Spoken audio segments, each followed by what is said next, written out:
अस्सलाम वालेकुम dear students, उम्मीद है आप सब खैरियत से होंगे। Welcome to my YouTube channel.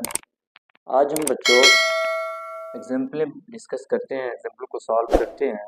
पहली एग्जाम्पल है हमारे पास चैप्टर नंबर 3 की पहली एग्जाम्पल 3.1। स्टेटमेंट देख लें पहले।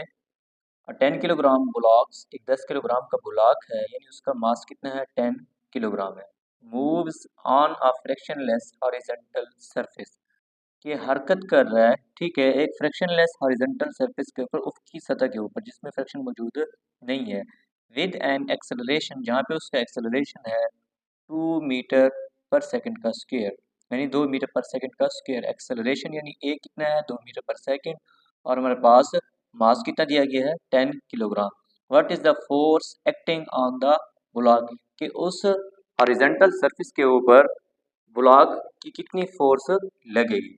सॉल्व करते हैं उससे। 3.1 है, गिवन डेटा दिया गया है, मास कितना दिया गया है, 10 किलोग्राम दिया गया है, और एक्सेलरेशन कितनी दी गई है मेरे पास, 2 मीटर पर सेकंड का स्क्वायर दी गई है। आपने मालूम क्या करना है, फोर्स आपने मालूम करनी है। न्यूटन का सेकंड लॉ हमारे पास क्या है, F is equal to M A. F is equal to क्या होता है, एम ए होता है। पुटिंग वैल्यूज को पुट करो। एम की वैल्यू हमारे पास कितनी दी गई है, 10 दी गई है, और ए की वैल्यू कितनी दी गई है, 2 दी गई है।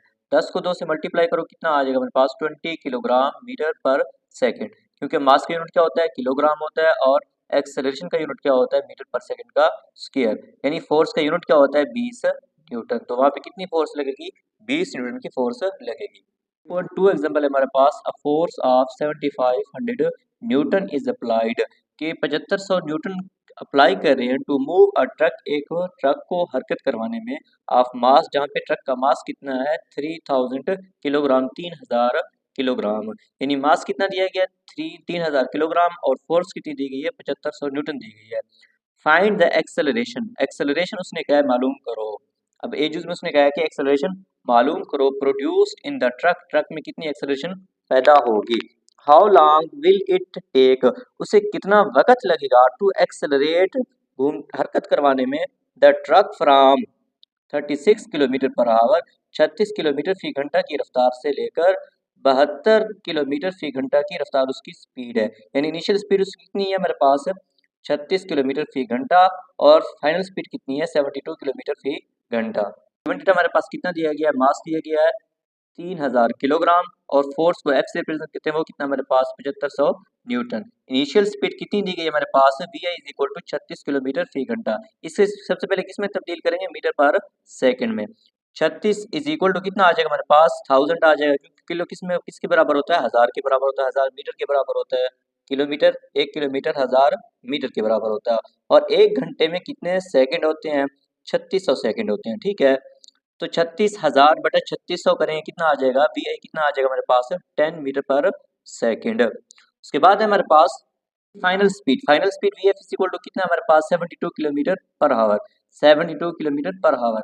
अब इसको किस में तब्दील करेंगे, मीटर पर सेकंड में। जिस तरह हमने इनिशियल स्पीड को तब्दील किया है 10 मीटर पर सेकंड में, इस तरह आपने फाइनल स्पीड को भी तब्दील करना है मीटर पर सेकंड में।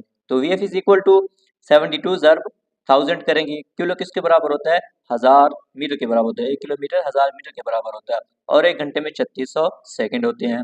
तो V F is equal to क्या आएगा, 72,000 ओवर 3600 सेकंड। तो कितना आ जाएगा, V F is equal to 20 metre per second. ये मेरे पास क्या था, गिवन डेटा था। अब आपने फाइंड क्या करना है, फाइंड करना है बच्चों, एक्सेलरेशन मालूम करनी है। पहले ए जुज में आपने एक्सेलरेशन ए मालूम करना है, और बी जुज में आपने टाइम को मालूम करना है। तो सॉल्व करते हैं by Newton second law. Newton का सेकंड लॉ हमारे पास क्या है, F is equal to M A, यानी ए इज इक्वल टू क्या आता है, एफ ओवर एम। वैल्यूज को पुट करो, ए इज इक्वल टू क्या आ जाएगा, 7500 ओवर 300, तो कितना आएगा, 7500 ओवर 75 ओवर 3000, कितना आ जाएगा हमारे पास, 2.5 मीटर पर सेकंड का स्क्वायर, यानी एक्सेलरेशन कितनी आ जाएगी हमारे पास, 2.5 मीटर पर सेकंड का स्क्वायर। ये ए जुज आपने सॉल्व की है।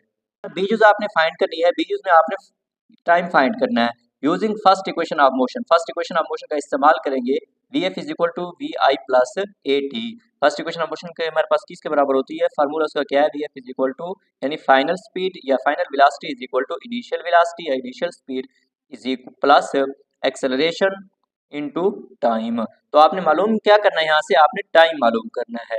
तो वी आई को इस साइड पे लेकर आएंगे तो वी एफ माइनस वी आई क्या हो जाएगा, माइनस का हो जाएगा और ए टी अपनी जगह पे रहेगा। आपने दोबारा किस पे तकसीम करना है, ए पे तकसीम करना है बोथ साइड। तो टी इज इक्वल टू क्या आ जाएगा, V F minus V I over A, यानी T is equal to final speed minus initial speed over acceleration. अब कीमतें पुट करो इसमें, 20 माइनस 10 और 2.5।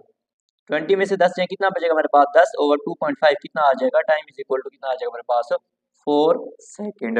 मिलते हैं बच्चों नेक्स्ट लेक्चर में, तब तक के लिए अल्लाह हाफिज़।